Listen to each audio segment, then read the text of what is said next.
I love your voice.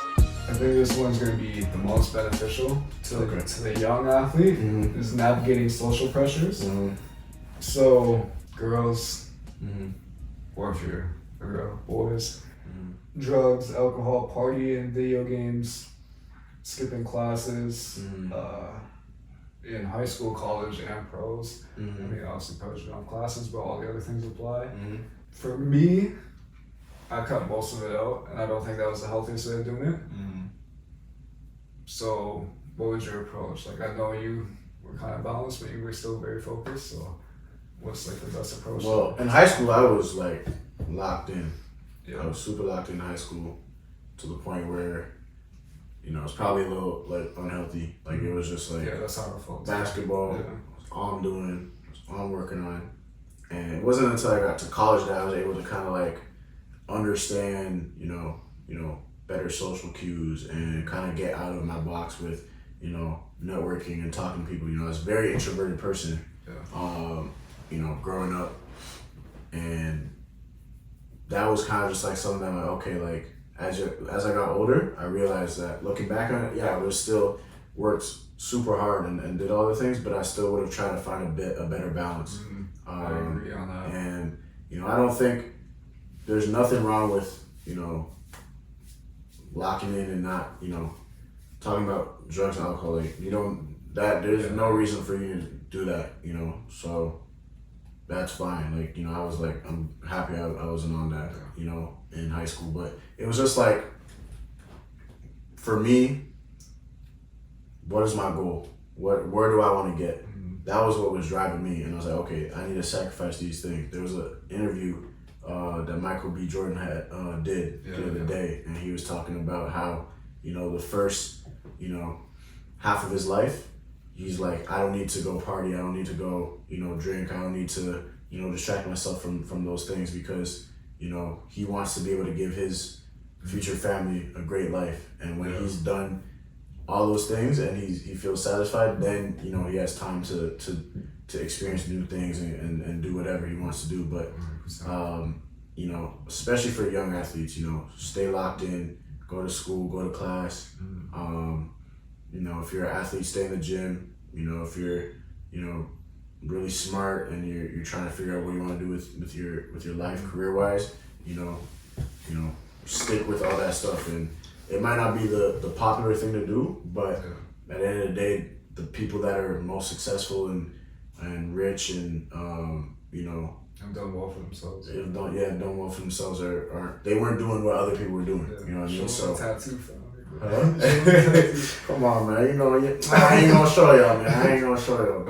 But for real, like, that's the most important thing. If you want to achieve something, you got to separate yourself, you know, one way or the other. And they always talk about 1%, 1% of this, 1% of that. And that stuff is true. Like, honestly, you don't have to be 1%. It's more like 10% now, because everybody's like, nah, it's still 1%. Okay, but I mean, anyways, that's why you're the pro. I'm playing. But the only what I will say about that from my experience is like,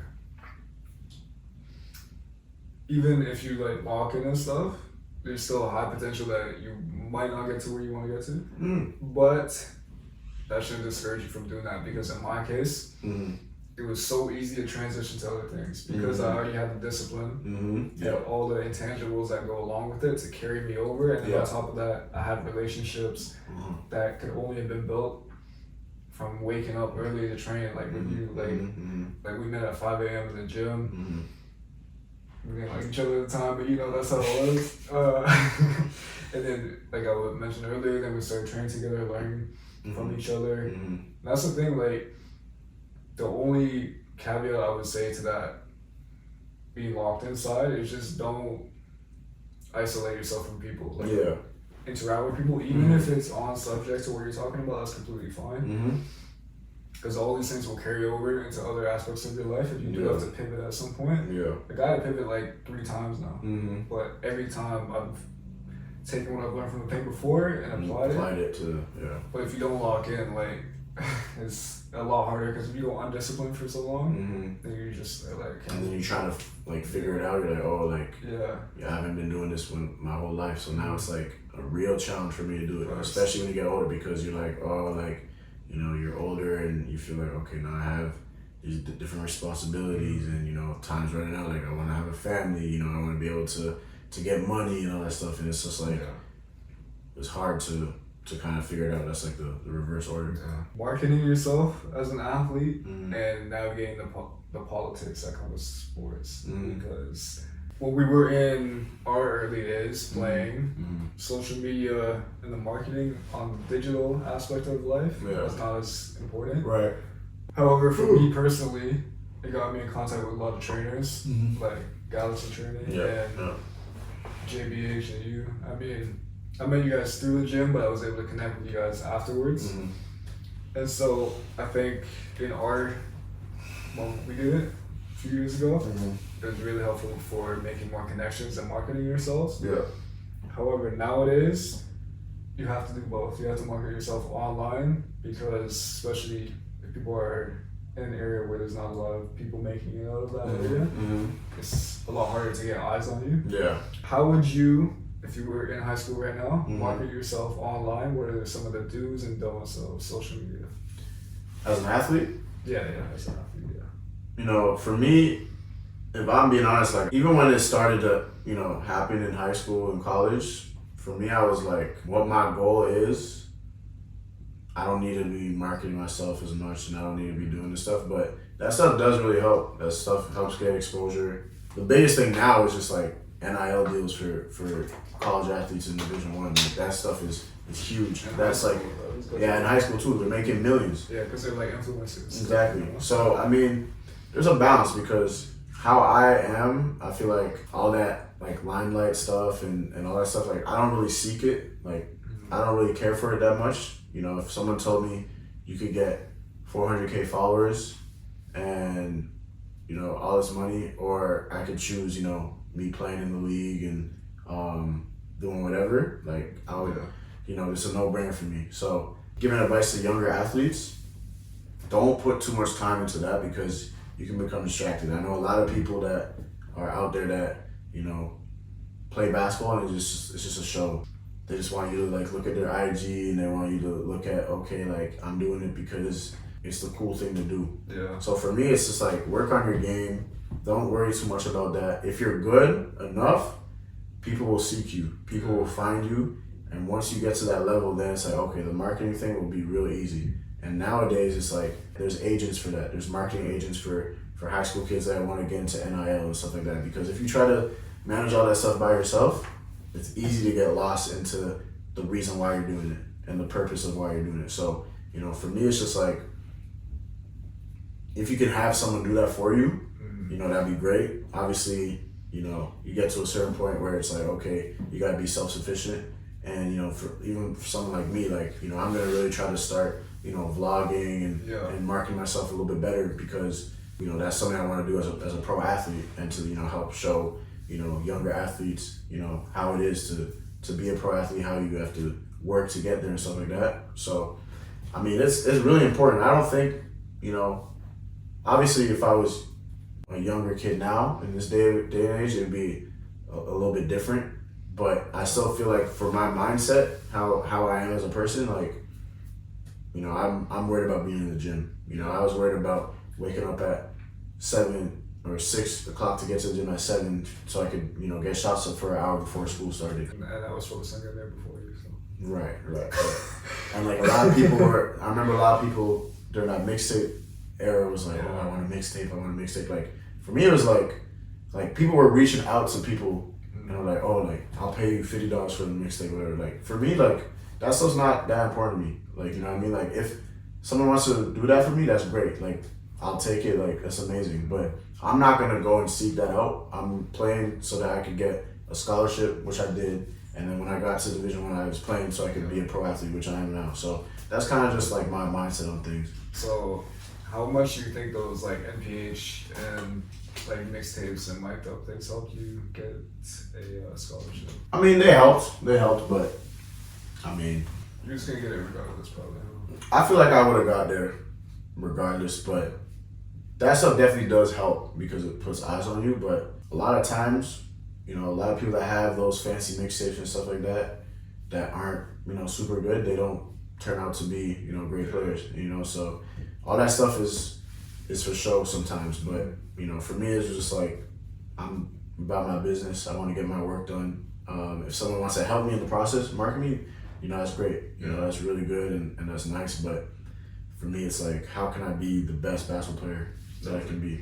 You know, I think on the women's basketball side and athletic side, I think it's more important to market yourself though. Because that way when you get to the pro level, you can make more money. Yeah. Because they don't pay. They don't make as much, yeah. So like when you look at that, I don't know her name, the March Madness girl. Angel Reese? Is that the girl? The LSU girl? Yeah. Mm-hmm. Bro, I swear she made bank over like all the deals and stuff.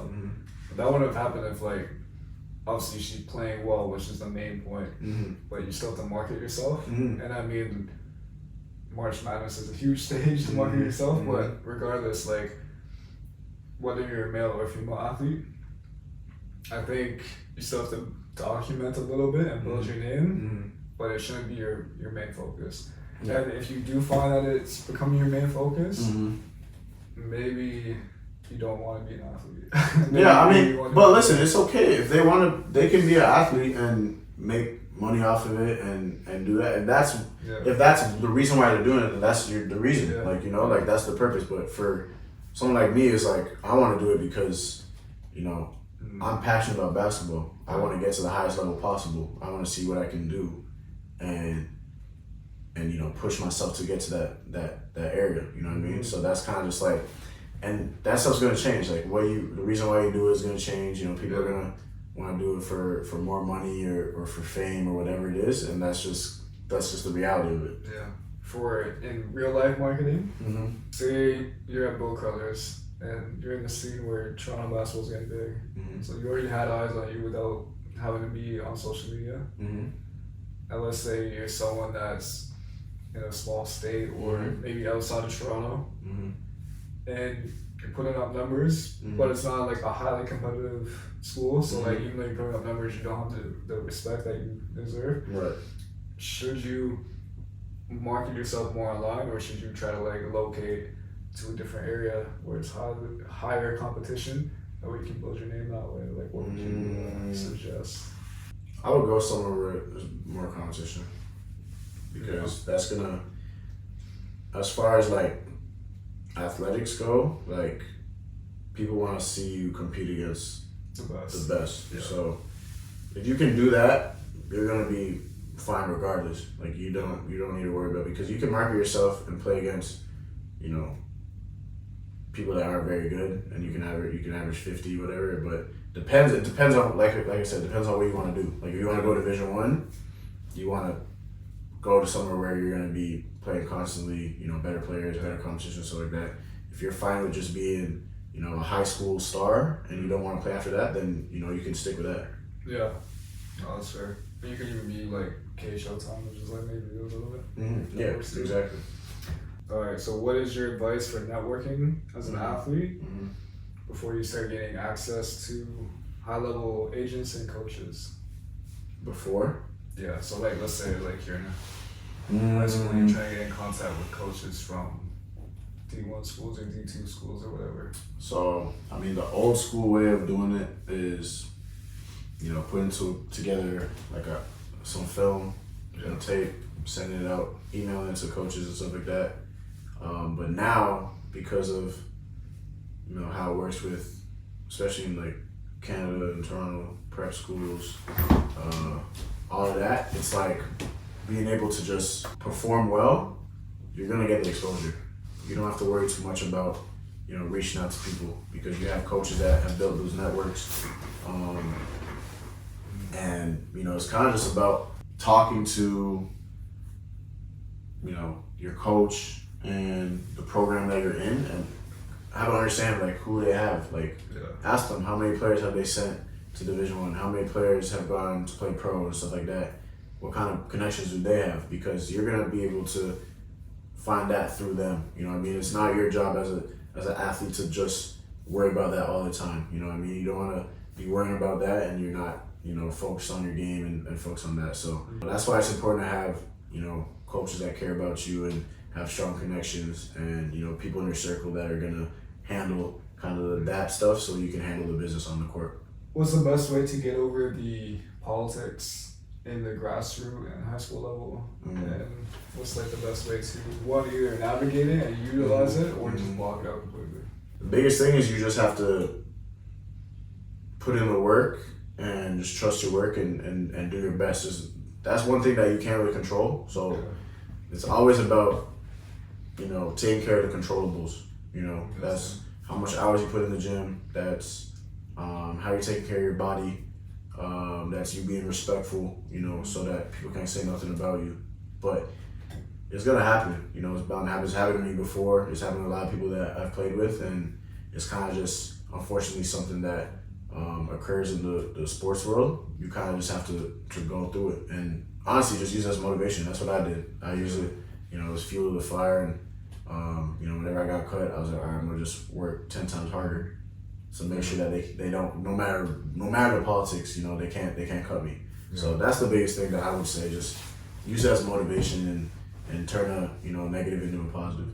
Yeah. How do you learn from other players as you're coming up? Because like, for example, now that you're at a pro and college level, I don't know, maybe I'm wrong, but from my perspective, it seems to be easier to talk to other players and stuff. Because like everyone has their spot. Yeah. So like, when we were in high school, and like even before that, it was hard because everyone's like, "Well, I'm not gonna teach this guy my life." You know? Yeah, for sure. It's like, I mean, pride is like.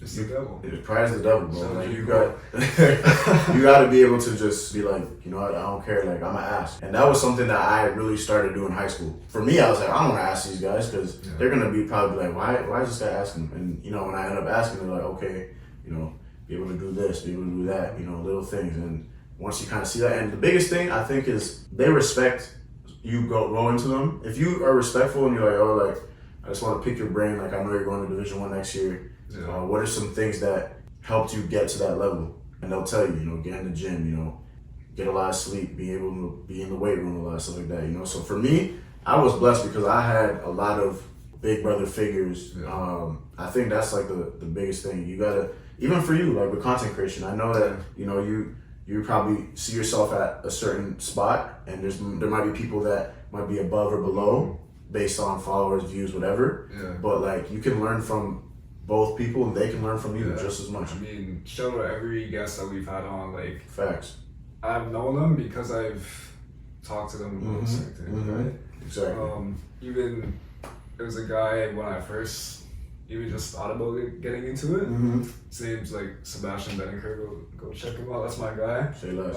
He was pumping out like 3-6 videos a day on TikTok. So I seen him on there. So I got on there, and I'm like, I had him on Snapchat, right? So I'm like, what's like the formula? He just gave it all to me, bro. Like, he didn't have to do that. Fact. But the fact he did that not only makes me respect him more, but it makes me more likely to do that for someone else. Facts. You know, and even like for me and you, it's kind of like how we became close and playing all this train together. For real. Get your digits. What? My digits? Oh, nah. This guy. Hey, man. And so y'all heard it here first. So yeah, we'll see you guys in the next episode.